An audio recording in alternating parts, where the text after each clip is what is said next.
Une femme qui pense que le meilleur moyen de réussir dans la société est d'être belle ou bien maquillée est une femme qui n'a rien compris à la vie. Celle-là s'assimile à un vulgaire objet de décoration. Fais donc attention à cela, car ce qu'elle pense, elle l'inculquera à tes enfants.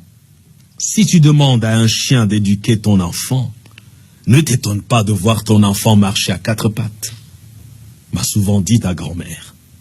Ton épouse doit apprendre à tes enfants le sens des efforts, le sens du travail, notamment à tes filles. La réussite sociale d'une femme n'est plus d'épouser un homme qui a déjà réussi dans la société. On ne courtise pas sa future femme comme on courtise une copine. Amène-la souvent chez les tiens passer quelques jours. Tu pourras voir si elle sait s'occuper d'un toit et surtout cuisiner. C'est très important. Un repas concocté par son épouse vaut mieux qu'un plat de restaurant. Là-bas, on ne sait pas qui cuisine ni comment on fait. Évite une paresseuse obsédée par son enveloppe extérieure, qui passera plus de temps devant un miroir qu'à veiller à la salubrité de son foyer. Pour savoir quel type de bosseuse est une femme, regarde ses ongles. S'ils sont longs et aussi lustrés qu'un meuble du palais présidentiel, dis-toi que celle-là n'a jamais tenu un balai de sa vie. Aussi, choisis ton épouse pour ses rapports avec ta famille. N'admets jamais dans ta maison une femme qui va mettre une barrière entre toi et tes frères et sœurs. Choisis donc une femme au grand cœur. Chez nous, ce n'est pas deux personnes qui se marient, mais deux familles qui s'unissent. Nos familles, là, sont parfois insupportables. C'est comme ça.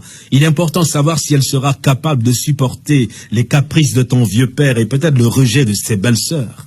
Si dans nos coutumes, lors du mariage, la mariée porte une corbeille ou une haute trouée, ce n'est pas pour rien. Cette corbeille représente son cœur. Elle devra y mettre les vicissitudes du mariage. Et comme il est troué, il ne se remplira jamais.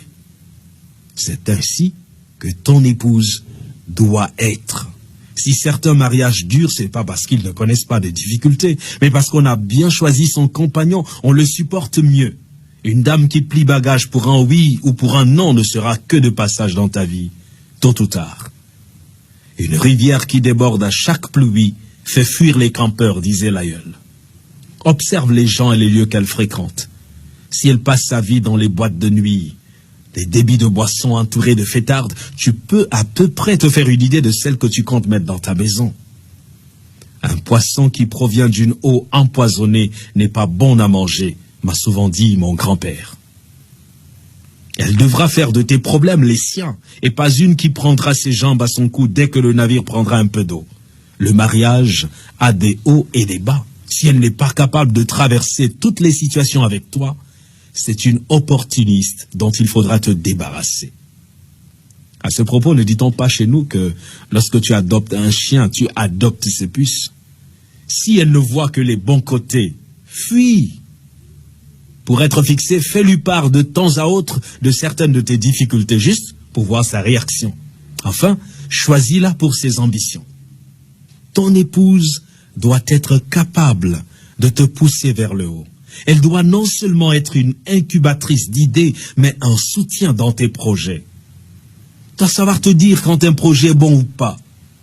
Évite de prendre quelqu'un qui va constituer un fardeau. Qui, lorsque tu feras le bilan de ta vie après quelques années, ne t'aura pas aidé à progresser. Car vois-tu, on ne construit pas sa vie pour sa femme, on la construit avec elle. Bref. Pour le reste, elle apprendra, car le mariage, c'est aussi une école. Ne t'attends donc pas forcément à trouver une femme qui réponde à tous ces critères, mais qui sera apte à s'améliorer. Tiens compte de mes recommandations, mon enfant.